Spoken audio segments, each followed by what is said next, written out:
Hello everyone.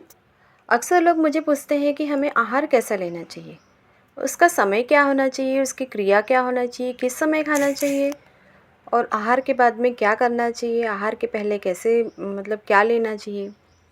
तो जैसे कि हम आहार जो है हमें वो सड़ा गला बासी अन्न जिससे हमारा स्वास्थ्य खराब हो या फिर कभी मृत्यु भी हो जाए, ऐसा आहार हमें नहीं लेना चाहिए। अगर आपने एक बार भोजन लिया है तो उसको पचने दें, उसके पचने के पूर्व भोजन नहीं करना चाहिए। अगर आपने प्रमाण से अधिक भी अन्न खा लिया है तो उससे आपको अजीर्ण एसिडिटी भी हो सकती है। और हमारे आयुर्वेद में बारंबार उपवास रखने को भी वर्जित माना गया है। उपवास रखना हमारे हिंदू धर्म में एक जैसे व्रत है, जैसे एक मान्यता है कि उसे उपवास रखते हैं हम तो हमें ये फल प्राप्ति होगी, वो फल प्राप्ति होगी, लेकिन वहाँ पे उसके दुष्परिणाम भी हैं। उपवास से हमें एसिडिटी, चक्कर या फिर कुछ और अनेक भी जैसे हो सकता है। और दो विरुद्ध प्रकृति के अन्न एक साथ मिलकर कभी नहीं खाना चाहिए। जैसे उदाहरण के लिए हम ले लीजिए शहद और घी, सम प्रमाण में एकत्र नहीं लेना चाहिए। जैसे दूध के साथ में हम फिश नहीं खाते हैं या फिर करेले के साथ में घी नहीं खाते हैं, क्योंकि वह विरुद्ध है। अब जैसे हमें भोजन कैसे करना है, तो भोजन की जैसे हम नहा धोकर स्वच्छ वस्त्र पहनकर ही भोजन करें। घर के सभी सदस्य एक साथ बैठे, एक साथ खाना खाएं।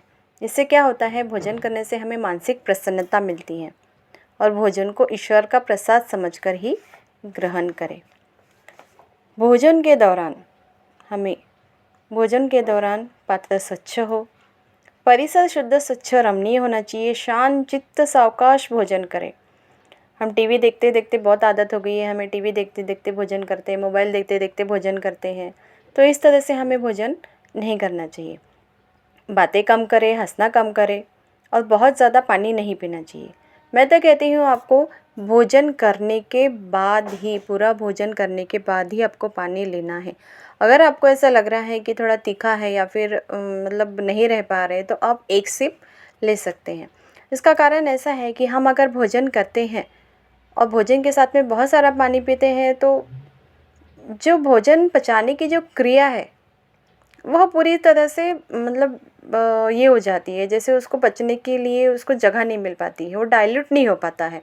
और अगर हम भोजन के बाद में पानी पीते हैं तो उसको वो समय मिलता है भोजन पचाने का।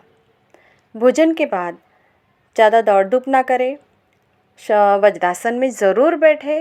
अगर आपको 1 मिनट 2 मिनट जो भी जैसा जमता है, आप 10 सेकंड से चालू कर सकते हैं वज्रासन, 10 से 15 सेकंड, फिर धीरे धीरे आप उसको 20 सेकंड 30 सेकंड इस तरह से वज्रासन में बैठें और 100 कदम चलिए। हमेशा 100 कदम आपको चलना ही है।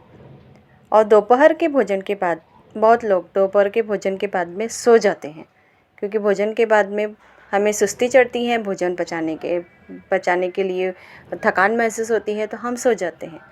तो हमें भोजन के बाद में वाम कुक्षी लेना है, वो भी बाई करवट पर लेटकर। वाम कुक्षी का समय ज़्यादा से ज़्यादा 24 मिनट, इससे ज़्यादा आपको नहीं सोना है। और दोपहर में तो हमें बहुत कम सोना है। तो ये रहा आहार के बारे में। अच्छा लगे तो प्लीज़ लाइक सब्सक्राइब ज़रूर कीजिए और आगे भी मैं आपको इस तरह के अनेक वीडियोस बताती रहूँगी अपने आहार शास्त्र, योग शास्त्र के बारे में, और बहुत सी बातें हैं योग में, मैं आपको बताते रहूँगी।